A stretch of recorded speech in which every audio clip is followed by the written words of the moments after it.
Well, hey there, you're on the internet, most of my thumb has grown back, and welcome to the Triple N Network, where all you newbie nib nerds can find all the news you'll need. Let's look at an ink today, shall we? Now, today's ink I have in sample form. Yes, my index finger still has some growing to do. And it's by Diamine, and this is one of those inks that I picked out because I needed more ink to review, because eventually, yes, I will run out. And I picked this one because it is the exact type of ink that I hate, and for some reason you people really seem to love watching me review an ink that is the opposite of what I want. So yeah, here we go. You might be able to see in the vial just how thin that is. Now admittedly my camera does sometimes struggle with light blue. I will do what I can to make adjustments. If that cannot be done, note to appear here. But yeah, this is I have just called it Beau Blue. I don't know if that's... Oh, my dog does not like that. I do not know if that's exactly the correct pronunciation, but that's what it's been. The two pens I used were these. This is a Pilot Metropolitan with a medium nib, and this is a Japanese medium, so it's a bit more like a fine. And this is a pen and ink sketch. And this has a broad nib. The thing is, this pen is generally a little bit dry. This so like the pen by itself is like a 4.5 out of 10 wetness, so it's a little on the dry side. Yeah. So let's take a look at this. Now, this is a cream color paper. It's a 100% cotton 35-pound paper. But do you see how light it is? Anyways, I tried to find some comparables. The thing is, I don't know if I have anything quite like it, but let's see. Oh, here's one. Gerobin's Bleu Azur. Or I just call it their Azure ink.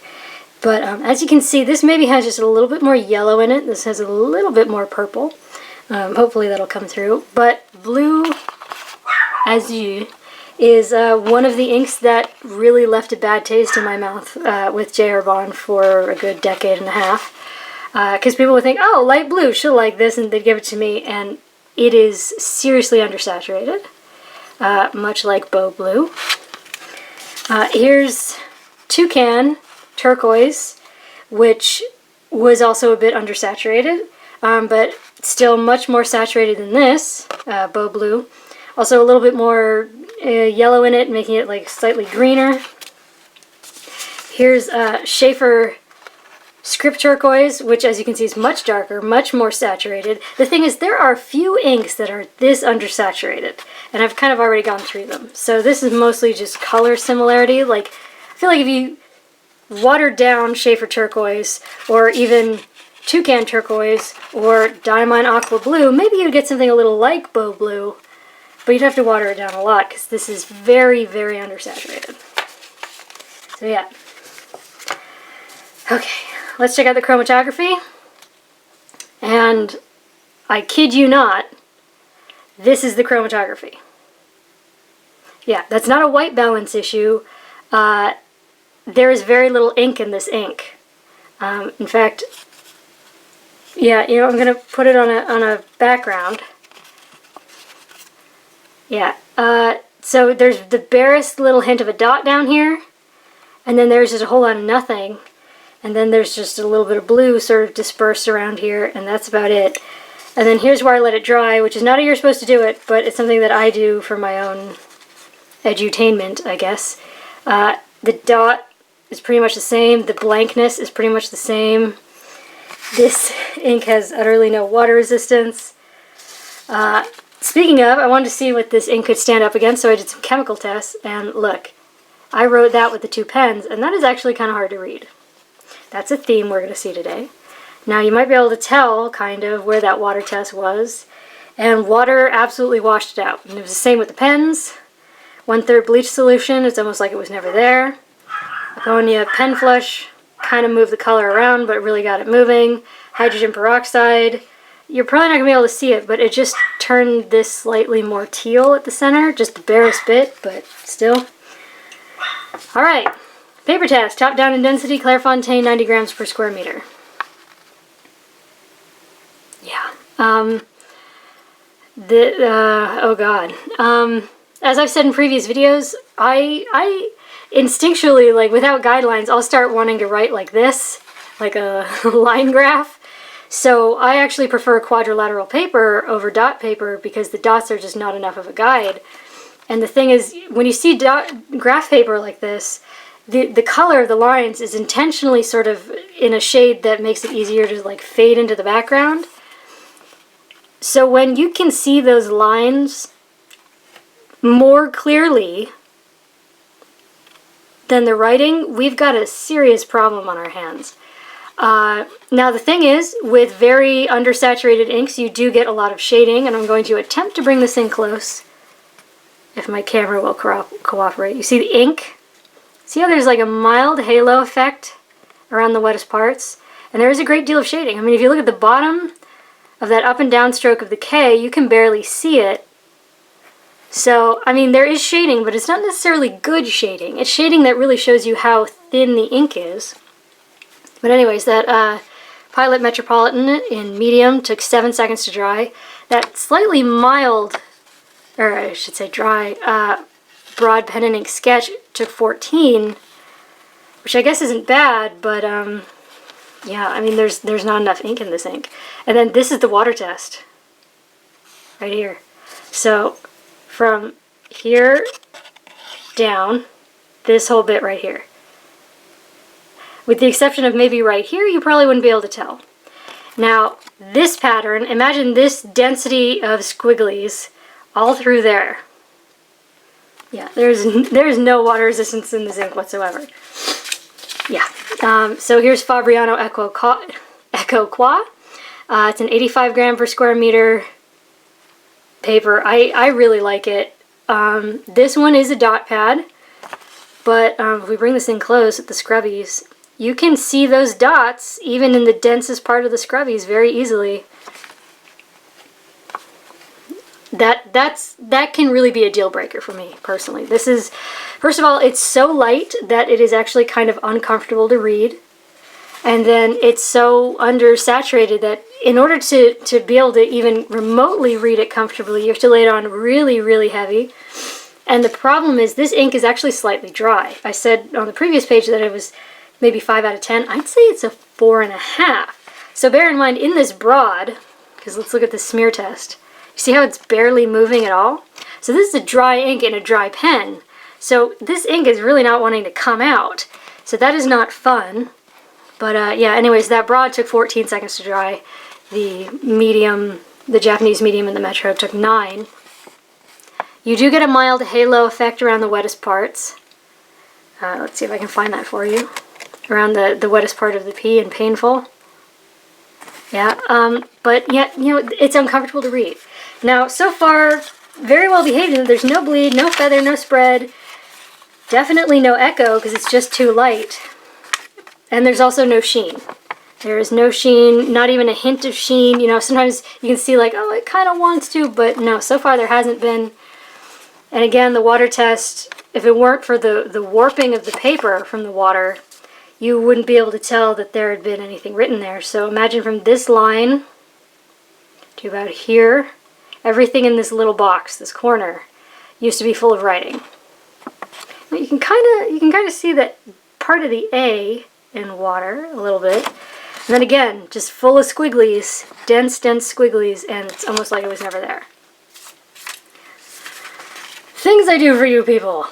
I hate this kind of ink. Okay, so here's Rhodia, 80 grams per square meter, and I'm just going to hold this like this.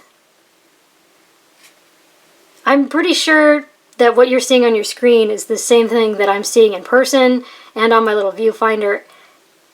It is easier for me to read or to see every single one of these lines in the quad paper than it is to read even this broad. Like, it is hard to read the W, the I, the S.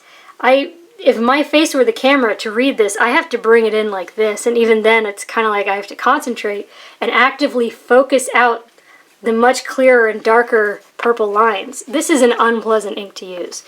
But again, with really, really undersaturated inks, you do get a wide breadth of shading. The thing is, their deepest is what I would consider bare minimum. this is uncomfortable to read. And here you do see a bit of the halo effect, which is the dark outline around the wettest parts. But yeah, the writing is hard to read. Now, that Japanese medium took 8 seconds to dry.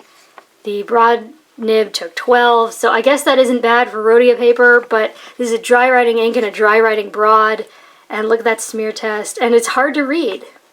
It is hard to read. So, yeah.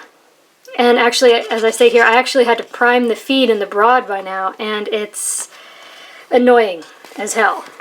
But as you can see, after I prime the feed in the broad, like if you look at the H in shading, you get a very dark halo, which makes it easier to read. So I don't know, maybe if I had this in the gushing wet pen, like some old flex nib, where it was just like flying out of here, like practically an ink syringe with a nib on it, you know, like it, maybe then it would be slightly readable, but for me this is not readable. And again, this water test, from this line to about here, this whole bit used to be full of writing. You wouldn't know it to look at it. Again, that's really gone. But I mean, there's no bleed, no feather, no spread, no echo, no sheen. Now next step is Tomoe River paper, which is known for drawing out shading and sheen and dry times and echo. And the good news is, if you're one of those people who loves Tomoe River and hates echo, well, you don't got me, because it's too light. It is way too light. Even here, where I laid it on so heavy in the scrubby, you can't see that. You wanna know why? Because it's so gosh darn light. I am trying very hard not to use expletives right now because this ink is just so darn frustrating. This is hard to read. This is hard to read. And it's hard to read even without the lines from quadrilateral paper or dots from a dot pad. And that is, for me, unacceptable. It's unacceptable. But you do get a wide breadth of shading. I mean, it's so thin in some places, and here it's almost approaching actual noticeable ink. I mean, you do get a halo effect. It does draw out dry times a little bit, but really not that much. That Japanese medium took 12 seconds to dry. The broad took 16. I mean, honestly, this ink is a disaster. Not because of performance issues, but just because of the ink itself. It's impossible to read. Now, from about here, I'm going to try and trace it down. That used to be full of writing. You would not know it to look. Oh, no, wait, we got a dot right there. And one right there. The end. That's it. I mean, there's no bleed, no feather, no spread, no echo, but there's no sheen either. Here, I kept laying it on, laying it on, laying it on. I was ready to just, you know, get stuff coming out the back if it meant that I could see if there was even the barest chance of sheen. There is not. There's no sheen possibilities. Now, for the next 3 tests, I just used that Japanese medium, except to write the name. And this is the world's worst 20-pound copier paper. And the problem we have here is that there is no shading, really. Maybe like 2% shading remains. And the problem is, without that shading, without that halo effect of the dark outline around the wettest parts, there isn't enough contrast to make it easy to read. So it looks very thin and watery and hazy, and it is so hard to read. Yeah, I'm angry. Anyways, let's compare the line width if we can. So here it is on Tomoe River. Here it is on the 20-pound. You can see that there is an increase in line width. So there is a good deal of spread. There is some feathering. The problem is it is hard to see because the ink is already so light. But there is some. There is a bit of woolliness. I mean, it dried in 1.5 seconds, but still. The flow on the ink was already dry, and then the absorbent paper, it's trying to pull the ink out, and it can't keep up. Because this paper is hungry for ink, and the feed just can't supply it fast enough. And it was obnoxious. Now, I'm going to try and hold this still and let the camera calm down. Do you see that? You can see the barest little hints of something. Just the tiniest little bit. But it is already so light and so pale that it is essentially impossible to read in person. The camera is trying to darken it up a bit. But yeah, it is really gone. It is really, really gone. And the thing is, there is bleed. There are about 1,000 little tiny dots of bleed. The thing is, the ink is already so light, it is hard to see. So yeah, that would be very painful to try and read back if you use that ink on that paper. I mean, why write something down if no one is ever going to have to read it ever again? Not even a chance. So why make it difficult? Anyways, here's Mead Notebook Paper. Very common for school children in the United States. Here we do retain, I'd say, a tiny bit of shading. Like if you look at the top of the H, you know, like top of the N, tiny bit of shading, maybe. Not a lot. I'd say like maybe 5%. Dries in 2 seconds. There is less spread. So like if we try and see the line with here versus here, it's not quite as broad. Now this type of mead has been feathering a lot, but here we're not seeing a lot of it. There is a woolliness, but not a lot of feathering. So it could be a lot worse. And the thing is, this paper is actually physically thinner than 20 pound. So a lot of times we do get show through or echo. Here, the ink is so light that we don't even get that. It's just not dark enough to see through the other side. So, but it's also hard to read. So, I mean, it's just so thin. Now, again, the camera is attempting to darken this up just a little bit. In real life, you can see part of what I think is the T. Yeah, the cursive T at the bottom. Part of the S in test. And these 3 dots. And that's kind of it. But yeah, so not fun to try and recover if that got wet. Now lastly is Moleskine notebook paper, which I hate because this stuff is awful. Now it took 5 seconds to dry. We have a very distinct woolly texture. Like you can see the pulp that is mashed into paper. And it is unpleasant looking. We get a good deal of feathering. And bear in mind, this is a dry writing ink and a Japanese medium, which is a lot like I'd say a moderate Western fine. And we still get all of this, and we even get this. Now again, it's not as obvious because it's already a very light shade of ink, but we have stuff like that all over. So there is bleed, even though it's a dry ink, even though it's a Japanese medium. And then this, I'm going to try and hold it still. But yeah, even now that the camera's calmed down, you can't read that. I wrote that and I can't tell you what is what. That is a disaster. That would be, I'd call it damn near impossible to try and recover. So yeah, there you go. There's Diamine's Beau Blue. It is so undersaturated. It is so watery, it's like it's trying to clean itself out of the pen. It is just too light. Even if you do love a wide breadth of shading, don't settle for this. Just don't. Really don't. It's, even if you need a dry writing ink, which is not always the easiest thing to find, don't settle for this. I hope you guys were entertained. I mean, you guys seem to love when I review an ink that is just infuriating. This one, I'd call it more exasperating. I don't usually like to give, you know, like a do or don't, unless it's, you know, because I'm always encouraging people to try it. If you want to experience probably one of the wateriest inks I have ever encountered, sure, give it a try. Other than that, no. No. I mean, honestly, unless you want the novelty of an ink without ink, this stuff is terrible. Anyways, for your consideration from the Triple N Network, if you like the video, please give it a thumbs up. If you'd like to see more, please subscribe to the channel. And thanks for watching. Bye.